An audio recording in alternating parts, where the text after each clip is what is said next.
When Blacky got run over, Dee Dee cried and cried her little heart out. Me, I was sort of glad to see Blacky go. Don't get me wrong, I liked Blacky too. But he was in sad shape. Let me tell you, Blacky was in bad shape. I ain't never ever seen no cat more beat up than Blacky was. Sent a chill up my spine every time I saw him. Hell, one of his ears was chewed right down to the bone. His other ear looked like it had been used for a punching bag. Half of his fur was torn off, and the claws on his little paws were all twisted up like corkscrews. Yeah, Blacky was looking bad, dragging that sorry little ass of his around like some old rotted out boat getting ready to sink. Now, Blacky had been around long before Dee Dee moved in, and she started feeding him regularly like. It was that dry stuff at first, till she saw that Blacky didn't have any teeth. Then it was the soft stuff from then on. Every evening, Blacky would be sitting on Dee Dee's back porch waiting for something to eat. Dee Dee even put one of her little cat carriers in the back of that little yellow bungalow of hers too for Blacky, with a little blanket inside for those long, lonely, cold nights. Yeah, Dee Dee was really, really good to Blacky. But even after all that love and care, Blacky wasn't looking any better. And there was no way in the world that he could look any worse. I said to Dee Dee, Dee Dee, this cat ain't going to get any better. I hope you know that. And she says, I know that, but as long as I'm around, I'll do whatever I can. And she opened up a can of the soft stuff, asked me to give it to Blacky. And I dumped it into Blacky's bowl, not knowing it would be Blacky's last supper. Blacky backed away when he saw me. Blacky backed away from everyone. Fear is what motivated Blacky, nothing but fear.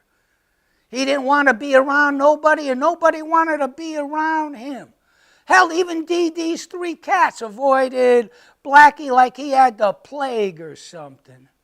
Yeah, nobody wanted to be around that poor little thing. Died alone, too. Fell asleep under a car wheel. I don't think Blacky heard that car starting up. Blacky couldn't hear very well either. And his eyes were kind of shot. Yeah, for some reason, the way of things had it in for Blacky.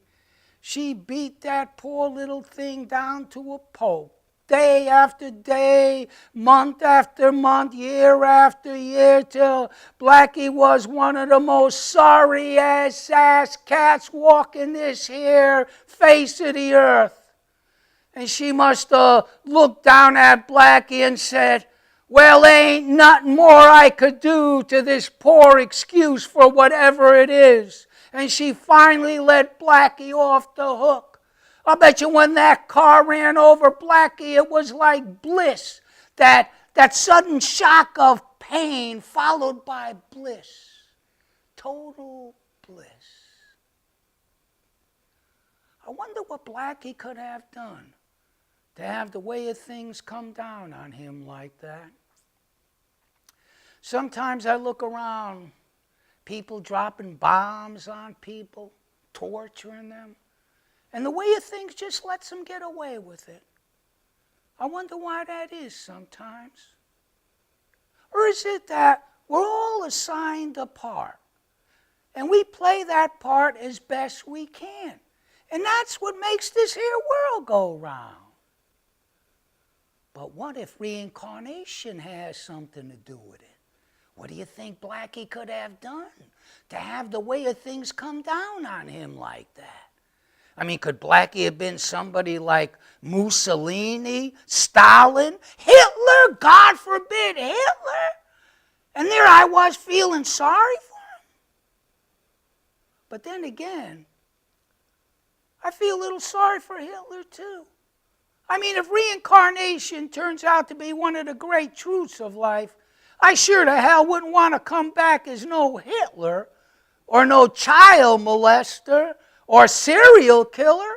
I mean, parts like that might be fun for the run of a film or a play. But for a lifetime, no way. No way. Hell, I'm just getting used to this here part that I've been playing all these years.